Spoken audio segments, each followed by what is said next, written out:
Okay, it's time now to take a look at what's making headlines in the international newspapers. We're joined by Solange Mijon for that. Solange, going to start off with the American press preparing for tonight's presidential debate between Donald Trump and Joe Biden. Yeah, to engage or not to engage, that's essentially the question that the New York Times asked a number of psychologists about the best way for Joe Biden to proceed in the debate against Donald Trump, who's known for his unpredictability and for his narcissism. And there are multiple responses, but the paper says the idea is to convey an image of stability and not to become flustered by Trump's tactics. Now, for the Washington Post, there's no coaching needed. Donald Trump is likely, they say, has likely already lost his battle against Joe Biden. The picture, they say, that Trump has painted of the former vice president doesn't really reflect who Biden is as a politician and as a person.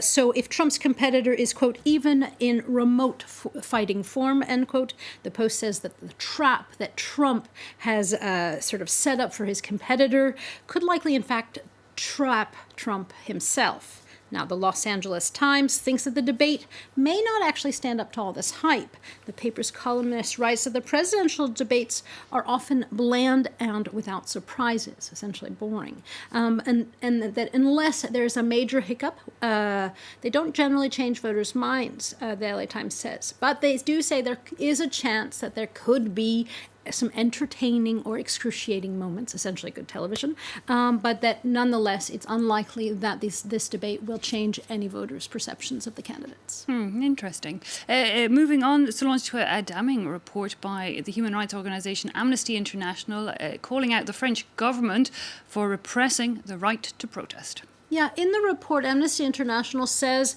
that the French government is essentially cracking down on peaceful protests, that arbitrary arrests, judicial scare tactics, overreaching measures, and vague laws are being used to try and intimidate people to not go out into the streets and protest. And as Le Figaro tells us, these disproportionate responses by the police were stepped up in the last couple of years because of new laws and because of crackdowns. The Human Rights Organization found that 40,000 French citizens in 2018 and 2019 were arrested, sometimes even jailed, and even though they didn't necessarily commit crimes, but were arrested, quote, as preventative measures, or because, for example, they were wearing a face mask or goggles against pepper spray. Now, Amnesty says in the report that this is part of a long cycle of intimidation that's been stepped up by the Macron government, one that is eating away, they say, at the democratic tradition, and it is a tradition in France, of protesting. Indeed, 40,000, shockingly high figures there, definitely one to keep an eye on.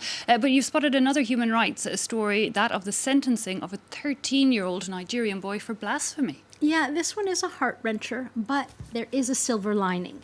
As the Washington Post tells us, a 13-year-old boy was sentenced by a religious court in northwest Nigeria to 10 years in prison for blasphemy. But his case caught the attention of the director of the Auschwitz Memorial, who volunteered to serve part of the sentence himself, calling it, quote, a disgrace against humanity, end quote. More than 150 volunteers also said they'd like to divvy up and serve the boy's sentence. Now, it's safe to say that this will not happen. The volunteers are from across the globe, but it is a sign of solidarity, and it is also a sign of outrage, both in Nigeria and abroad. And it's actually called attention to the Sharia courts in Nigeria. And the head of the Auschwitz Museum has called on the president of Nigeria and the secular judicial courts to intervene. But so far, there's been no response from Abuja. Gosh, yeah, a decade. I mean, he'll be 23. Yeah, he's just 13 years old. Yeah. You have found a very different story, meanwhile, Solange, about another little boy, but it's about, this time, a gift he was given that's making waves. Yeah, this is a bit lighter. It's about Prince George, one of the heirs to the British throne. Well, David Attenborough, the environmentalist, gave the 7-year-old a fossilized shark tooth, much to Prince George's delight. But Malta's cultural leaders were not so happy about it. They say that the tooth, which is from an extinct species of shark that was alive 3 million years ago, they say it actually belongs in a Maltese museum. For Attenborough picked up the shark tooth in the 1960s in Malta. Well, we have to see if Prince George will get to keep the tooth or if it'll be sent back to the British Commonwealth of Malta. He did look quite taken with his gift, I have to say. Finally, Solange, you've found a bit of a gem of a story to finish on. Yes, I think so, at least. Slate tells us that because of a lack of space, people in Hong Kong are actually deciding not to be buried or to be cremated, but to be turned into diamonds or gemstones when they die. Slate tells us that there's so little room in Hong Kong for housing, let alone cemeteries, and that a plot to be buried in for just 6 years. After 6 years, the law says that you have to be sort of dug up and looked at. Well, that costs, yeah, I know, kind of morbid. It costs $25,000 just for a 6-year plot. And for urns and ashes, there's a 4-year waiting list. So becoming a diamond or becoming a gemstone is actually a cheaper solution at under 4,000 euros. But it also annuls the space issue.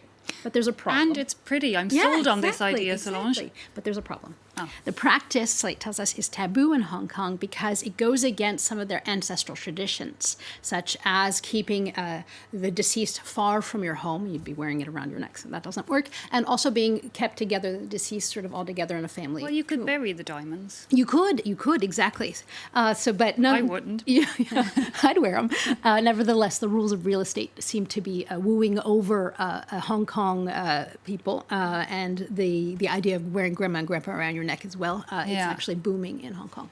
Gosh, I have to say it's shocking just how expensive it is to be buried in Hong Kong. I have to say I quite like the idea of being compressed into a diamond once I'm gone. My new energy. Thanks a lot, Solange, for that look at the international papers. Time for us